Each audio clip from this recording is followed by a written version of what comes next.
with some more information about teaching ESL or EFL in Korea.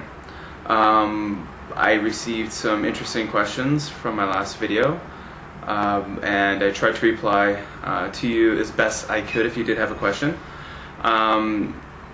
Now, one of the topics that people asked me about the most was visas, and how does one get a work visa to teach English in Korea, and how does one qualify?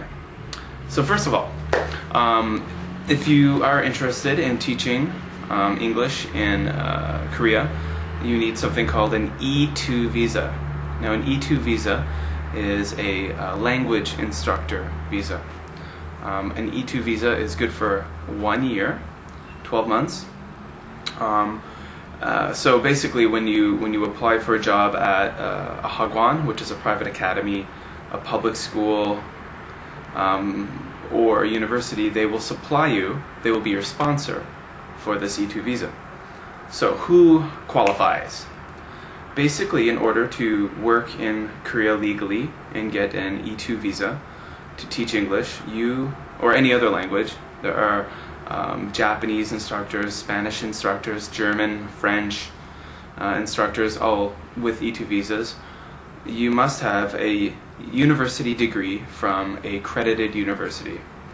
If you want to teach English, you have to have a degree from a university in a country like Canada, the United States, England, New Zealand, Australia, South Africa. There may be some others. Either a 3-year degree or a 4-year degree. Diplomas don't count. I believe if you only have something, for example, like a TESOL certification or a TEFL diploma, but you don't have a university degree, that's not enough. You do need a 3 or 4-year degree first. On top of that, if you have a TESOL or TEFL diploma, that will help you get a better job, higher paying job. So how do you get an E2 visa? Well, you either go through a recruiter and find a job, you go through a program like EPIC and get a job teaching at a public school, or you find a job yourself. And once you've signed a contract, either before you go to Korea, you can get the visa, or afterwards. Once you've gone to Korea, your school will take care of the paperwork and they will help you get your visa. So, some basic information about working in Korea. If you've ever worked in a country like Japan, visas are very different than in Korea.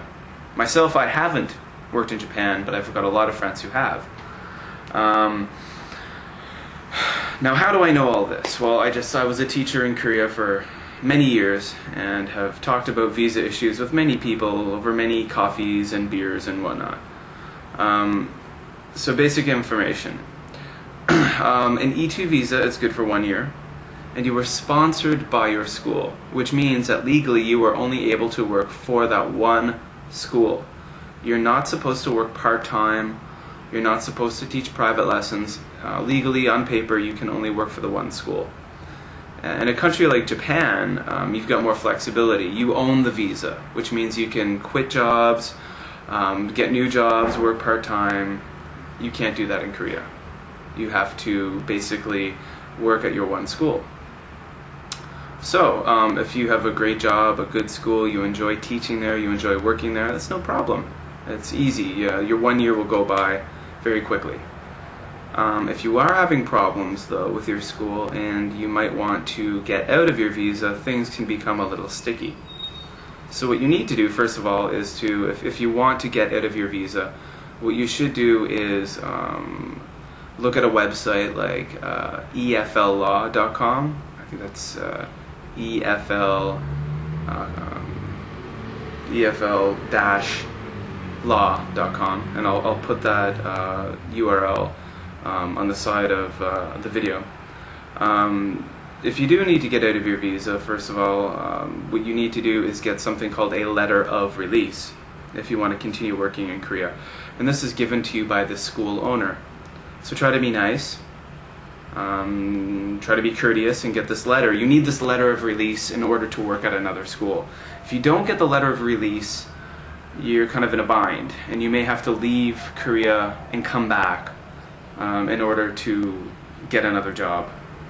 Yeah, okay, so I just want to let you know of some things you need to be aware of with regards to your visa, your E2 visa. A lot of people, since I've come back to Canada, have asked me if I worked private lessons in Korea, and they asked me about, oh, I hear you can make a lot of extra money teaching privately. Like I said earlier, with your E2 visa, you are legally bound to your school and not allowed to work for anyone else. So technically, no, you are not allowed to teach private lessons. But many people do, and if you're interested in doing that, well, maybe that's something to think about, but be careful. You're not supposed to do it. You're not supposed to do part-time work as well. A lot of people, do that as well. Some things I've heard, for example, I've heard of some English teachers when I lived in Seoul basically getting pinched by immigration officials for teaching private lessons. What the immigrations would do was kind of like a sting operation. They would basically wait in the busy subway stations, for example, Gangnam Station, a lot of businesses there, Yeouido, where there's a lot of private businesses. And they would basically, when they would see a foreigner early in the morning, you can tell what an English teacher looks like usually from a mile away in a Gangnam crowd in the morning.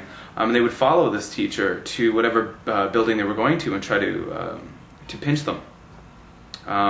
Also, what happens, relatively often, it's never happened to me, but it's happened to several of my friends, is immigration officials will make surprise visits to their school. And they'll march in, 5 or 6 of them with briefcases and black suits, very official, and they will have every teacher come out of their class and they will demand to see your foreigner ID card. And this is a card, an identification card you get when you have a legal visa. If the card doesn't jive with where you're working, there's a problem. If you don't have your card with you, that might be a problem as well. So always be careful. Like I say, lots of people do it. They do teach privates, they do work part-time jobs, but I guess basically it's kind of do it at your own risk. Because if you are caught, you might end up spending a little bit of time in a jail cell. Usually that's not the case, so usually you get deported. So they'll tell you you have anywhere from a few days to 2 weeks to get your things together and get the heck out. And also, if you are deported for visa violations, you can basically kiss coming to Korea for the next 5 years. Kiss it goodbye. Kiss your chances goodbye coming back, because you're not going to be allowed to come back and work, and possibly not even allowed to visit. So be careful. So there's a little bit of information about getting your work visa in South Korea. Hope it's helpful. If you have any other questions, send me a message, write a comment, something like that. I plan on making a few more videos. I think my next video I'm going to just kind of talk about the lifestyle in South Korea, being an English teacher, what you might expect, what you might not expect, things you might enjoy about the country and things you might not. Yeah, so hopefully this was informative. You learned something. If you plan on going to South Korea, yeah, check out some of the sites, the links I put on my other video. I'll put a few more here. Yeah, so see you later.